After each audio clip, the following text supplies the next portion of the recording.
સાબરકાંઠા જિલ્લાના આમોદરા ખાતે સાંસદ વહાલી દીકરી સમૂહ લગ્નોત્સવનું આયોજન કરવામાં આવ્યું હતું, જેમાં 122 જેટલા યુગલોએ પ્રભુતામાં પગલાં માંડ્યા હતા। મુખ્યમંત્રી ભૂપેન્દ્ર પટેલ સહિત દીવ દમણ દાદરા નગર હવેલી અને લક્ષદ્વીપના પ્રશાસક પ્રફુલ્લ પટેલ, અન્ન પુરવઠા પ્રધાન સહિત સાબરકાંઠા અરવલ્લીના ધારાસભ્યો, રાજકીય અને સામાજિક આગેવાનો, સંતો મહંતો મોટી સંખ્યામાં ઉપસ્થિત રહ્યા હતા। જિલ્લામાં આ વર્ષે પ્રથમ વખત સાંસદ સમૂહ લગ્નોત્સવનું આયોજન કરવામાં આવ્યું હતું। કન્યાઓને કન્યાદાનની તમામ વસ્તુઓ તેમજ પાનેતર આપવામાં આવ્યા હતા। સમૂહ લગ્નોત્સવનું આયોજન જિલ્લા સાંસદ શોભના બારૈયા અને તેમના પતિ પૂર્વ ધારાસભ્ય મહેન્દ્રસિંહ બારૈયા દ્વારા કરવામાં આવ્યું હતું।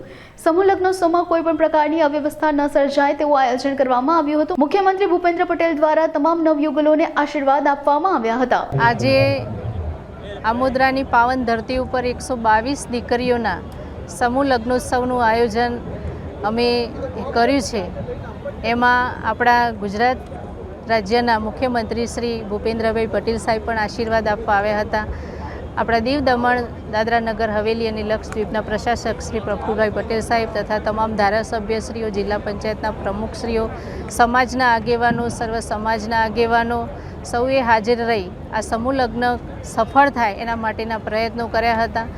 સૌને સગવડ મળી રહે, સૌને આ લગ્નોત્સવમાં જોડાઈ અને જે સરકારશ્રીની યોજનાઓ છે એની પણ માહિતી મળે અને સૌ નવયુગલોને આશીર્વાદ આપવા માટે જે શ્રેષ્ઠીઓ પધાર્યા હતા એમનો પણ અમે આભાર માનીએ છીએ અને નવયુગલ દંપતીઓને પણ અમે આશીર્વાદ આપીએ છીએ કે એમનું લગ્ન જીવન સુખી થાય અને એમનું સૌભાગ્ય અખંડ રહે, એમની તમામ મનોકામના પૂર્ણ થાય। અને જે આયોજન કર્યું છે અને આયોજનમાં પણ સૌએ ખૂબ મહેનત કરી છે અને આ કાર્યક્રમને સફળ બનાવ્યો છે, ત્યારે સૌનો ખૂબ ખૂબ આભાર માનું છું અને મારી હર્ષની લાગણી અનુભવું છું કે આ પ્રસંગે સૌએ ઉપસ્થિત રહીને ખૂબ શાંતિપૂર્ણ લગ્ન ઉત્સવનો આનંદ માણ્યો છે।